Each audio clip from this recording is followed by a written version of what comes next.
Adana was leading us in singing about having a good father, and that's what we're going to talk about today. Jesus talking about God as his Father and our Father. We're in Launching Light, which is our sermon series, going through the book of John. John is the gospel of light and love.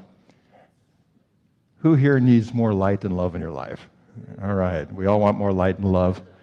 And John is the gospel of that. So we're going to get into that in a big way. I'm Dave Householder, blessed to be your teacher here, your Bible teacher. And also, we've got a special little event after the service. I won't point him out right now, but we have a first-time guest here who wrote to us, to our church, and asked if we could help him with some unclean spirits he's dealing with. So after the service, if any of you want to help with that, we're going to be over here in the prayer area, and we're just going to take care of it. Hebrews 13:8 says, Jesus Christ is the same yesterday, today, and forever. We talked about that at our prayer meeting this morning. And if Jesus cast out unclean spirits back then, guess what? He could do it today. And so we're going to free this young man from this. And so anybody who wants, never been to a deliverance before, we'll be having it right over here. It's not like the movies. It's not like that at all. It's very simple. We just pray for those things to go, and the Lord cleans any of those things out of our hearts. And also, next week, Pastor Anthony will be back for us for Lou Trim's memorial service. Some of you may not know this, but Pastor Anthony is one of my dearest colleagues in the ministry. He's the one who invited the well to come here. And I am so excited about having Pastor Anthony here with us next week. So please come back for that and for the memorial service, which will be at 1 o'clock after church. I have a question for you.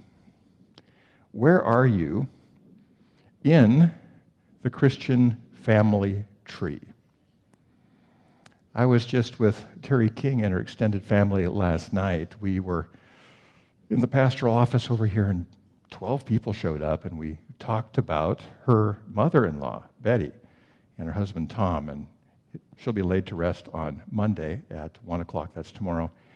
And there was a lot of talk about family. There was a lot of talk about generations.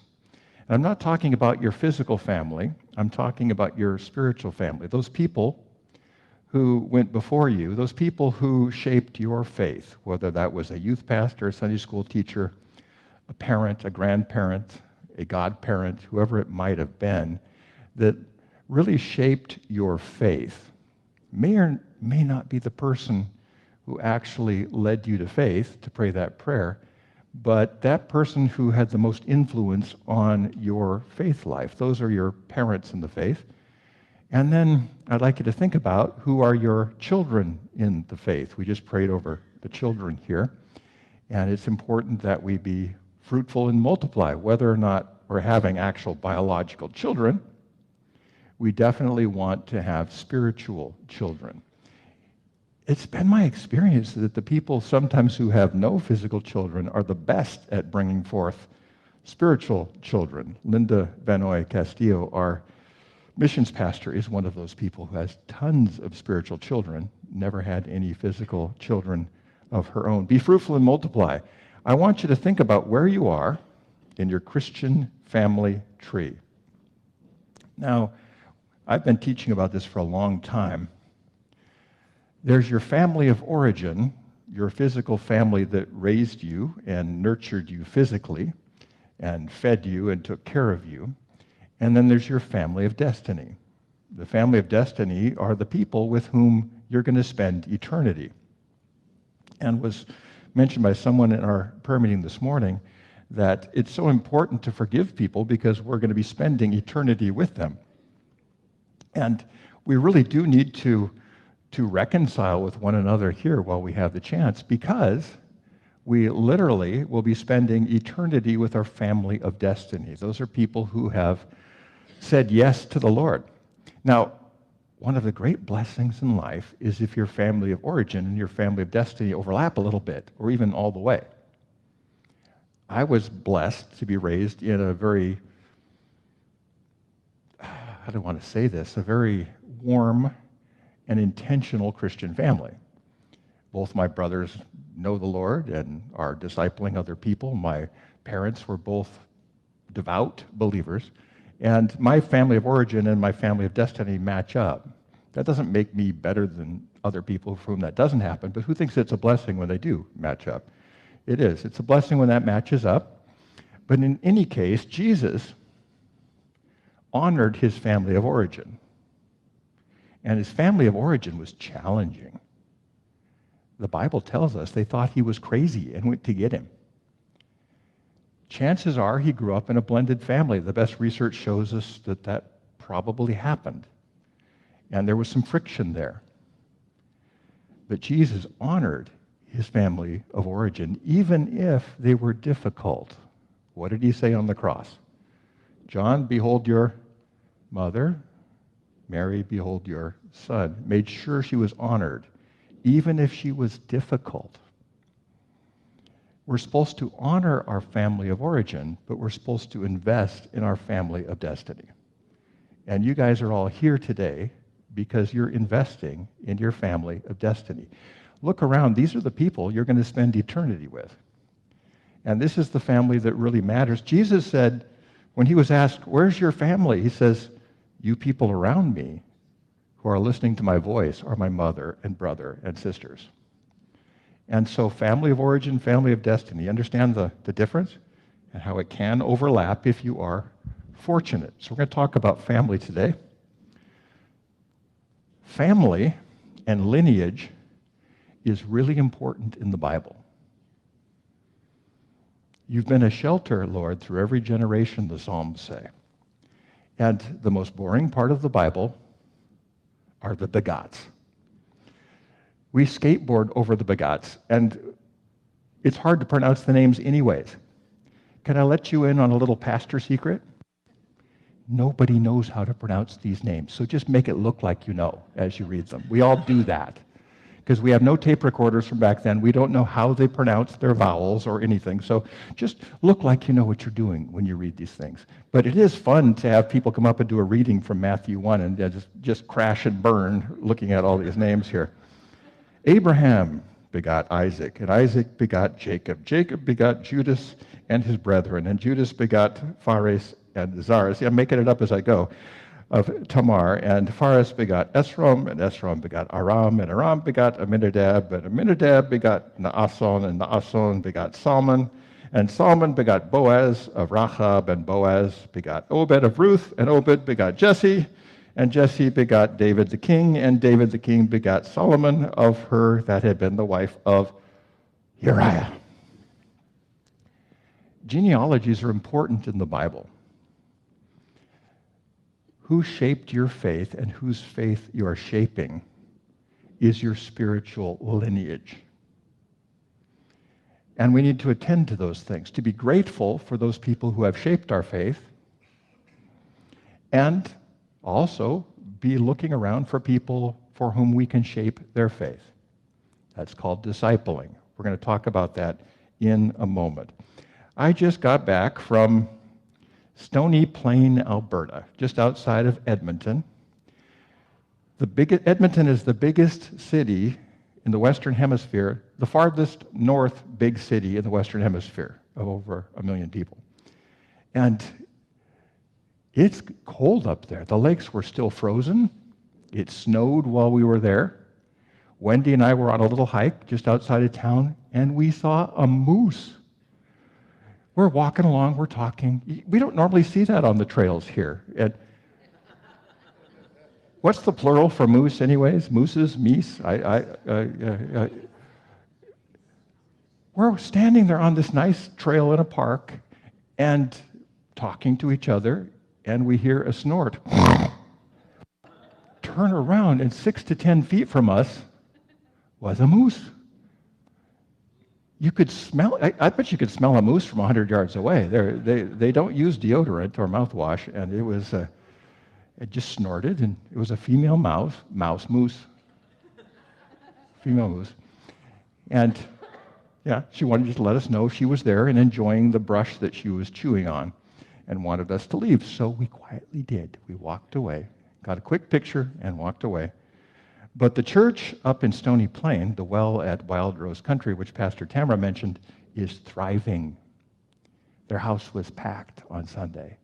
And they would have you know that they are very grateful to all of you for helping plant that church. You see, we need to have spiritual children. People need to disciple people, and churches need to plant churches, be fruitful and multiply. Small churches can plant churches too, not just big ones. Well, here's the problem with Stony Plain, Alberta. There is a gigantic railroad line that runs through town. Who's ever heard of Tim Hortons? Tim Hortons is like the place to go for coffee and donuts in all of Canada. It's as prominent as McDonald's or Starbucks down here. So if you want to get to Tim Hortons, and Tim Hortons is on the other side of the tracks, massive, and I mean massive freight trains come through Stony Plain. You are sitting there and the lights are going ding, ding, ding, ding, ding, and I think that the train probably arrives before the last cars leave the town they're coming from. They just go on for, we're talking dozens and dozens and dozens and dozens of cars. And you have to sit there. And the big joke is that you can always have an excuse for being late in Stony Plain because you can always say what? I got held up by the train. And we're talking a long time to wait at these train things. Well, I want you to picture the train. Look at this here. This is the main Canadian National line that comes through Stony Plain, going over the mountains in Jasper to the ports on the west coast. And it brings all the grain and the oil and all the stuff from the middle of Canada to go to the world market.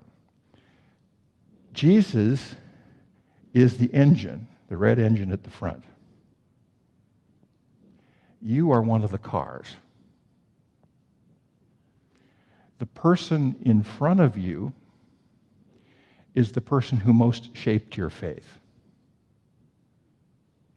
The person behind you is the person you have most shaped his or her faith. And every car is connected all the way to Jesus. Isn't that a fun thought, that the person who shaped your faith, someone shaped his or her faith, and that goes all the way back to Jesus shaping the faith of the disciples. You are directly connected to Jesus by personal connections all the way to Jesus. And that's a long train. And I want to get just a little bit nerdy here, but this is fun. In Hebrew, from the Old Testament, or Aramaic in the New Testament, which Jesus spoke, the past is in front of you, and the future is behind you. Those who come behind us may not even be alive yet. But that train all the way to Jesus is in front of us. And you might know the person in front of you, and maybe the person behind that. But for the rest of the cars, you really can't see who's up in front. When you go to an American graduation, what does the valedictorian always say? As we move forward, you don't go forward in the future. The future is in front of you. Excuse me, the past is... See, I'm thinking like an American. The past is in front of us because we can remember it. You have pictures of that trip. You can't see the future. So the future on the train, the glory train, is behind you, and the past is in front of you. Does everyone understand that you're on this train, and that Jesus is the engineer, and we're all linked up, and you're linked up all the way to Jesus? There's no substitute for those personal connections. So we're going to talk about those personal connections today in the terms of a parent-child relationship. This is John 5:19. Take out your Bibles. I've been preaching here since we got these chairs, and I just realized that we have Bibles in the racks in front. I didn't notice that till yesterday. So people ask me stuff here. I say, I'm just the Bible teacher. I don't know everything. But there is a Bible right there. So if you want to pull that out, we're in John 5, going verse by verse through the book of John. John 5, verses 19 through 21 we're going to start with. So Jesus explained, I tell you the truth. The Son can do nothing by himself. He does only what he sees the Father doing. What the Father does, the Son also does. For the Father loves the Son and shows him everything he is doing. In fact, the Father will show him how to do even greater works than healing this man. The man had just been healed at the pool. That was Kim's sermon from last week, and if you didn't hear that, you must get the link. Fantastic teaching on the Sabbath. Then you'll truly be astonished. For just as the Father gives life to those he raises from the dead, so the Son gives life to anyone he wants. What are the main images of this passage? Father and Son. Generational stuff. The Father is not Jesus' physical father. It's his spiritual father. And that person in front of you on the train is the person who shaped your faith. So I'm going to ask you a question. We have a cultural bias which we have to get over as North Americans. We have a cultural bias we have to get over in order to understand this passage. What is the most important one-on-one relationship in a family? Most Americans would say marriage. We focus on marriage. Our music is about marriage, isn't it? We have 100 movies on courtship, romance, and marriage for every one on parent-child relationships. There's a fantastic parent-child movie out there, by the way. And Mita and Brian up in Canada wanted me to see it, so they showed it to Wendy and me. It's called I Can Only Imagine. And it's all about a father-son relationship. If you haven't seen it, you have to see it. Powerful film about that generational thing with imperfect parents and reconciliation, renewal, all that stuff. It's super important. Father, son, mother, daughter. For most of human history, that was a more important relationship than marriage. We put all of our chips on the marriage number and think of that as the main thing. And who thinks marriage needs to be improved in America? I think it needs to be, but really spiritually more important is parent-child. And I don't mean just physical parent-child, I mean spiritual parent-child. Because that is family of destiny thinking. That is Canadian National Train thinking. The most important relationship in the Bible and for most of human history was parent-child. Because those are the people that spend the most time together. Fathers spent way more time, a father farmer would spend way more time with his sons in the field than he would with his wife at home. Most of their time would be asleep together, the marriage couple.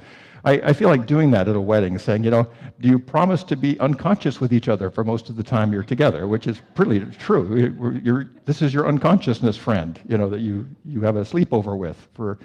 My wife has a cup that says, marriage is an endless sleepover with your favorite weirdo. And I just thought that was absolutely classic.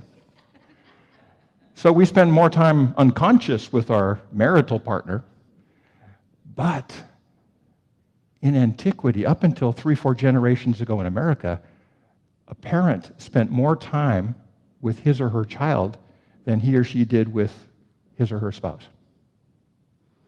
Why? Because if you're a farmer or a tradesman, you would pass the trade on to your son. And mothers would pass on, as we heard about Betty, passing on all the things she did to teach people how to create a home. And that's how that worked. And mothers spent a ton of time with their daughters, teaching them how to manage the home. If you want to look at what that means, look at Proverbs 31. It's all about the skills of home management, of managing that little corporation called a family.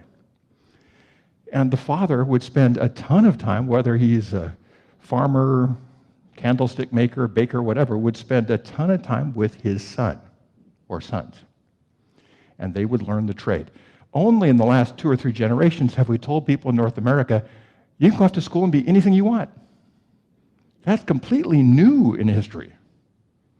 People used to, what would you do for a living? Whatever your dad did. What would you do in the family? Whatever your mom did. That was how it was. So this is why Jesus describes his relationship with God, not in marital terms, but in father-son terms. Apprenticeship. Teaching people to do what you're doing. Jesus says, I do what I see the Father doing. This is apprenticeship. You do what the person in the train car in front of you is doing. And then you teach people who come after you, who are younger, spiritually younger, to do what you are doing. So Jesus said, I am so close with God, it's like a father-son thing. I'm his apprentice. I'm doing what I see him doing. And he's giving me all authority. Now, if you're a shoemaker, you fathers are a shoemaker, and your son is working with you, eventually you die, and guess what? He has all authority over your... Now, God doesn't die, but you get the whole thing. You give all authority to your children. And you put that in, they inherit the home. The daughter inherits the taking over the home. The son inherits the vocation, whether it's a farm or whatever it is. And you learn from one another. That's how Jesus describes his relationship. And the train goes all the way up to Jesus. There's an unbroken line of couplings between you and Jesus in the front. What is the number one cause of church decline? Is it that our church services aren't exciting enough? Is it that, you could fill in the blank. The number one cause of church decline in North America is this. We're going along in the train and there's no car behind us. For over half of Christians I talk to, they're not discipling anybody. They're not shaping the faith of anyone. And there's no cars behind. I'm not saying you particular, because you might well have a car behind you. But there's no cars behind us, and that adds up demographically, and churches start to empty out. The main reason for church decline in North America is a lack of discipling the next generation. And this doesn't mean not leading people to faith. You see, I get to pray with a lot of people to receive Christ because of what I do. It's like bowling. Somebody hits a few pins, and I get to knock the last pin over. But I may or may not be discipling that person. The person who led you to faith may not be the person who shaped your faith the most. The person who shaped your faith the most is a person who invested in you and really poured himself or herself into you spiritually. And it might have been from your family of origin, might have been from your family of destiny, might have been an uncle, a grandparent, an aunt, somebody who passed on the faith and shaped your faith as you went along. The number one cause of church decline is there's no cars behind us. We're not discipling anyone. Now, I'm a baby boomer. I'm the youngest of the baby boom generations. I'm almost in Gen X. And baby boomers, I think, we've probably been the very worst at developing that relationship with other people. Much like we've told people they can do whatever they want vocationally, we also have said, you can do whatever you want spiritually. Just, grow up and see what happens. And we haven't invested in the next generation like the last generation invested in us. How many of you are baby boomers like me, born between 46 and 64? A lot of us. We tend to be I can speak for my generation, a bit narcissistic. But to give you an illustration, I like to surf with a longboard. Why? Because I'm heavy. It's simple physics. The more foam, the more fun. And whenever I see a shortboarder, I can't resist it. We were walking up to the water. Dude, where's the rest of your board? I just have to say that. I say it all the time. Dude, where's the rest of your board? So I've got this big, long board. They've got the little short potato chip, which if I got onto, it would just sink to the bottom. I mean, it just doesn't have enough buoyancy at all. What Jesus would say to some of us is, dude, where's the rest of your train? There's nothing behind us. There's nobody we're investing in.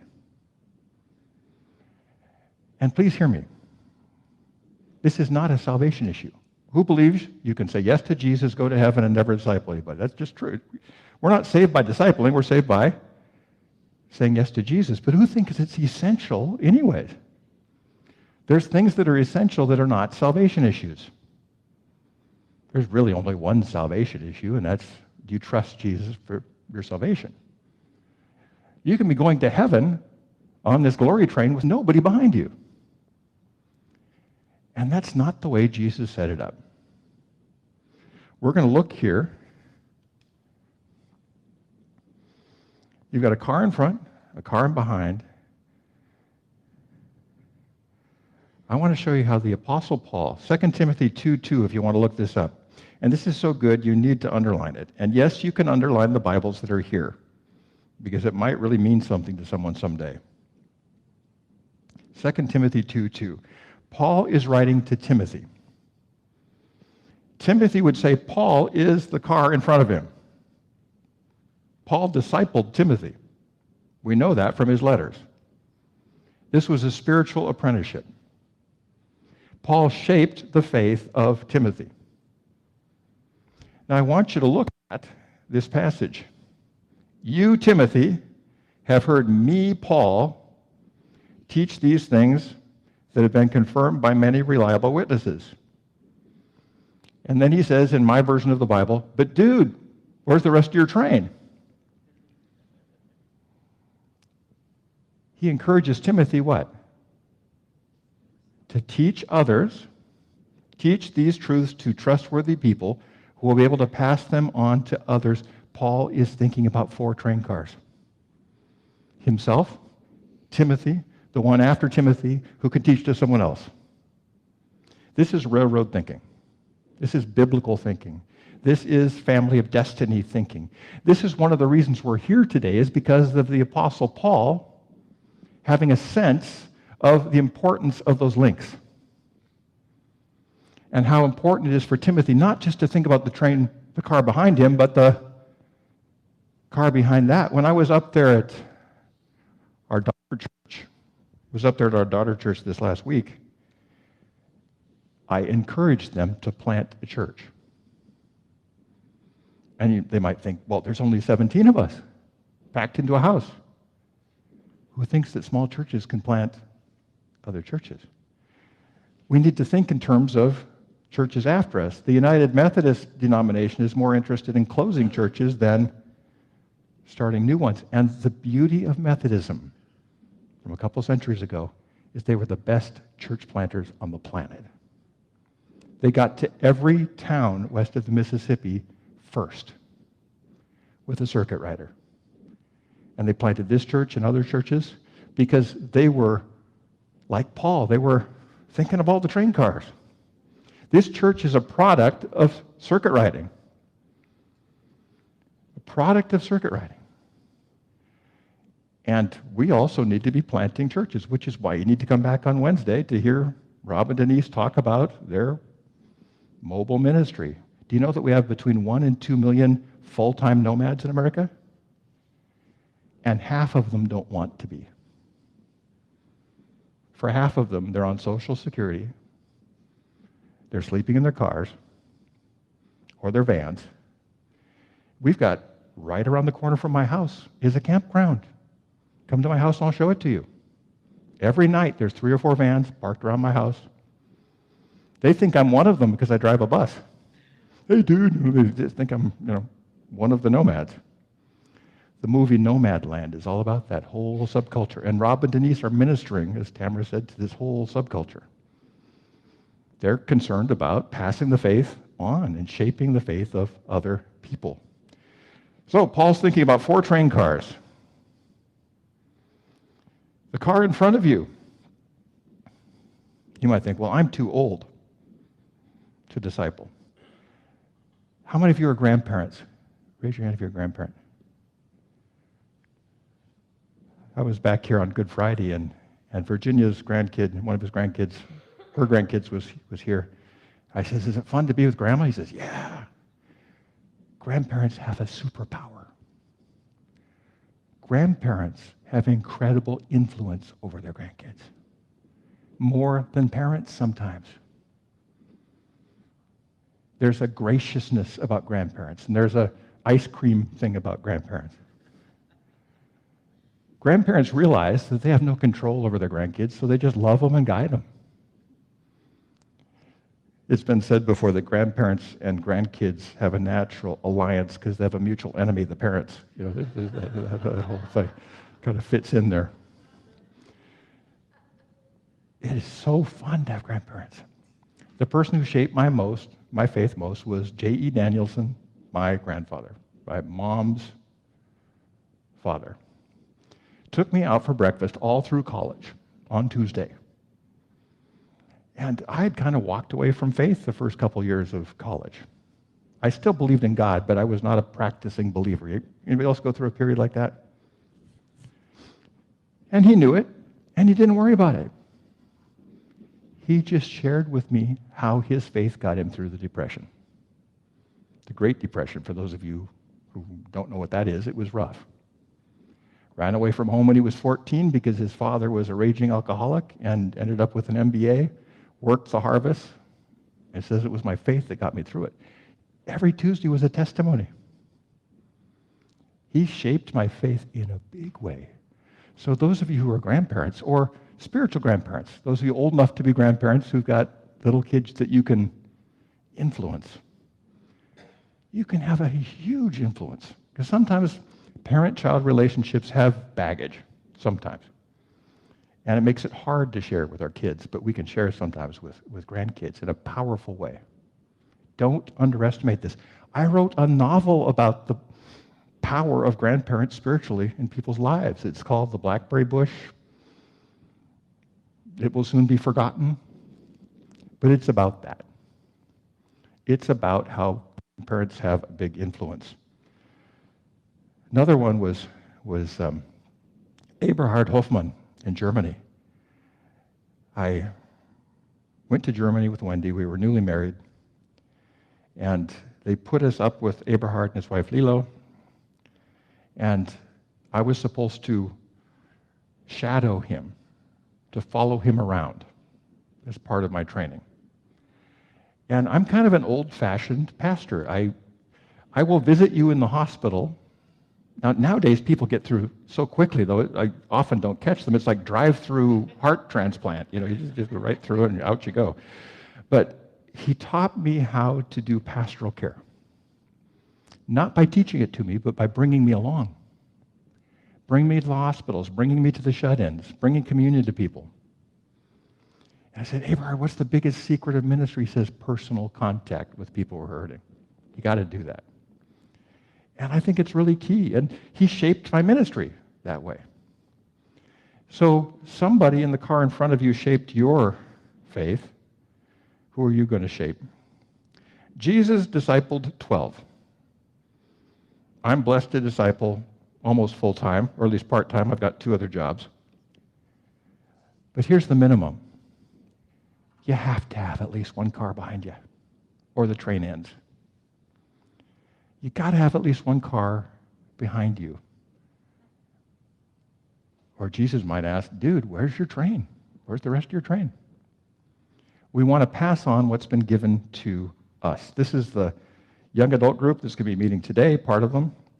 And we're going to be training in ministry, and I look forward to it like you wouldn't believe. It's every 2-3 weeks we meet. They stay all afternoon, and we train them in ministry, passing on what we know how to do. What Eberhard gave to me, I want to pass on to them. Here's the test.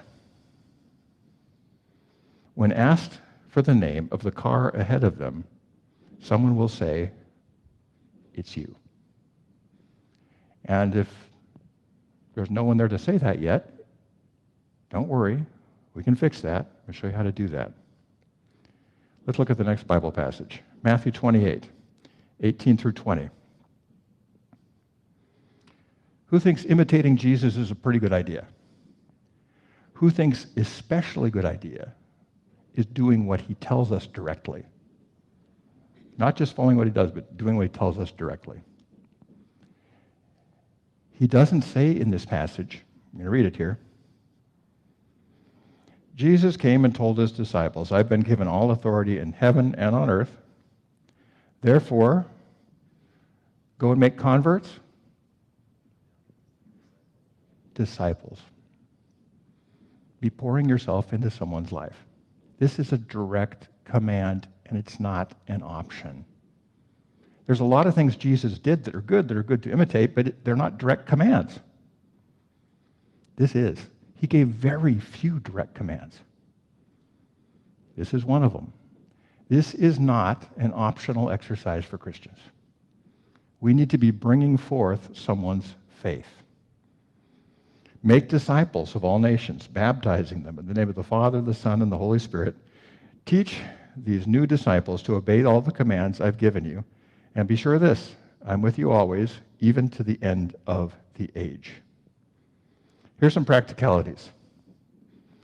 First of all, give thanks for the train car in front of you. And there was one, or you wouldn't be here. Someone affected your faith the most. Someone shaped it the most. Be grateful for that person. And in your prayers, start your prayers by being grateful for, in my case, J.E. Danielson, my grandpa, Eberhard Hofmann, the people in the train cars in front of me.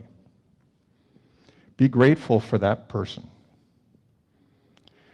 Don't beat yourself up if there's no car behind you. I'm not here to shame anybody.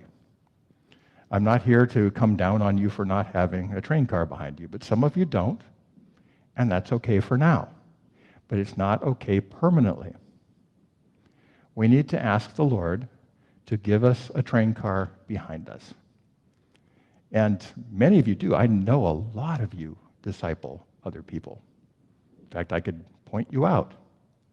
And you're doing a great job of that, shaping the faith of people coming after you. Don't beat yourself up if there's no car behind you. Look for people who are receptive to you. You ever have people who just don't listen to you, really aren't interested in what you have to say? Those are not the people to disciple. You also have people who lean into your life and they never shut up. And they want to be with you all the time. And you see their name on the phone, you think, ooh, do I really want to talk to that person again? That might be a clue that that's the person you might want to disciple, because that person is leaning into you. That person wants what you have. That person is interested in you. Virginia's grandson is leaning into her life. And I could tell just by the way he talked about her. That's what we want, is the people receptive to us. Not necessarily the people we really want to see get saved, because it might be the job of someone else to disciple that person. Who is receptive to you? The Lord is putting that person in your path because the Lord wants you to disciple that person. Could be. No such thing as too young or too old. You might say, well, I just got saved and I'm young. I can't. Yeah, you can. In fact, people who've just come to faith are often the best at it because it's fresh in their minds. I'm a good surf instructor. Why? Because I learned to surf when I was 42. I didn't grow up with it. I had to learn the hard way. And I remember what it was like to learn. And so I'm actually quite effective at teaching surfing because I remember what it was like to learn it. And if you remember what it was like to come to faith recently, you will also have it fresh in your mind. Those of you, the most recent converts, might be the most effective disciplers. You're not too young or you're too old. Folks, if you're older, you've got the grandparent superpower. Use that. More than just getting people saved, it's pouring our life into theirs. You can't outsource it. You can't outsource it to someone else. You can't outsource it to the church. You can't outsource it to some book that you give somebody. Walk through that book with the person and help that person come alive. You might plant a seed by giving a book to someone or inviting them to church. That's great, but who thinks you can invite someone to church and that person may not get discipled? It can happen. So it's a matter of doing it yourself, because it is commanded, and nobody gets away with not doing that. I had a professor, Mr. Webster, Dr. Webster, a German professor, and he was the easiest professor I ever had.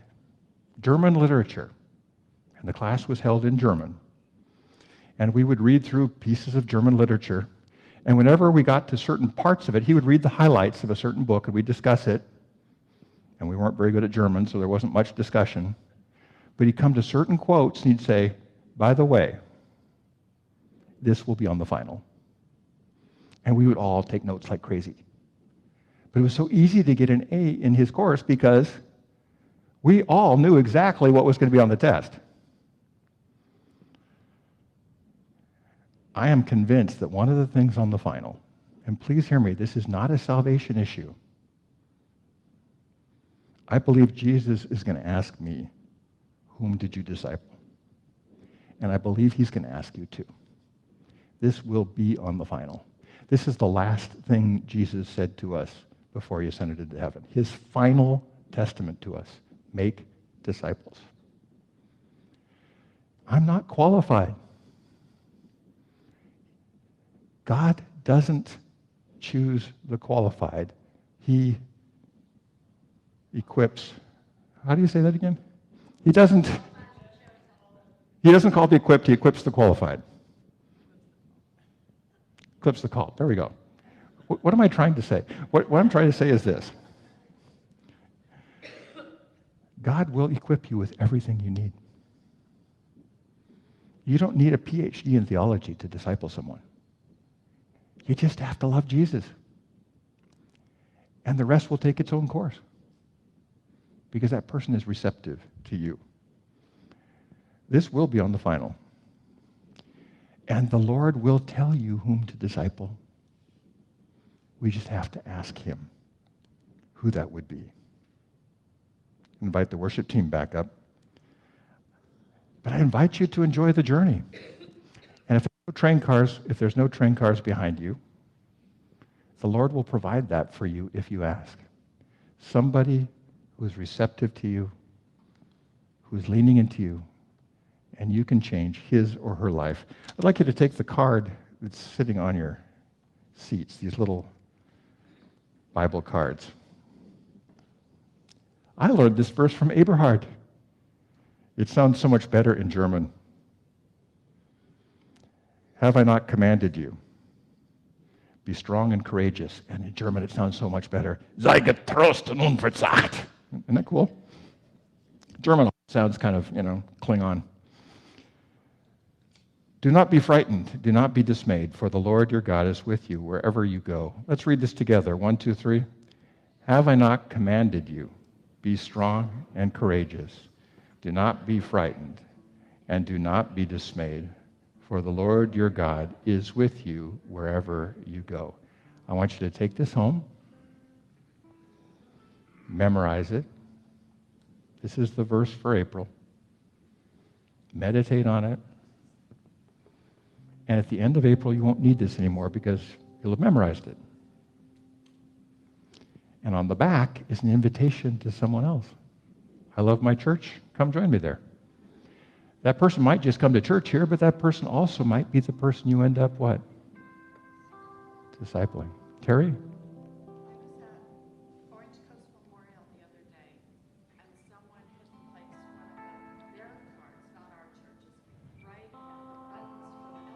Wonderful.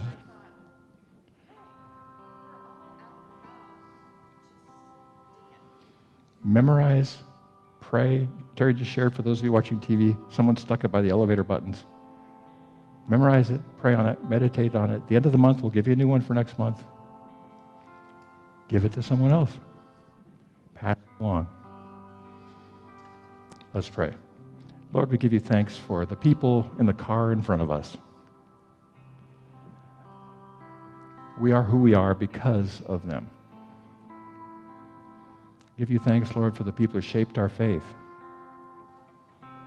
I give you thanks, Lord, for so many people shaped my faith, but just today, my grandpa, hard.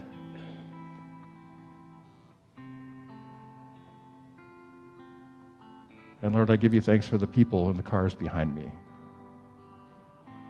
Lord, make me like Paul, where I think 4 cars back. But at least, Lord, give us 1 car behind us. Someone with whom we can shape their presence in the family of destiny. Someone we can spend eternity with. And someone whom we can teach to disciple others.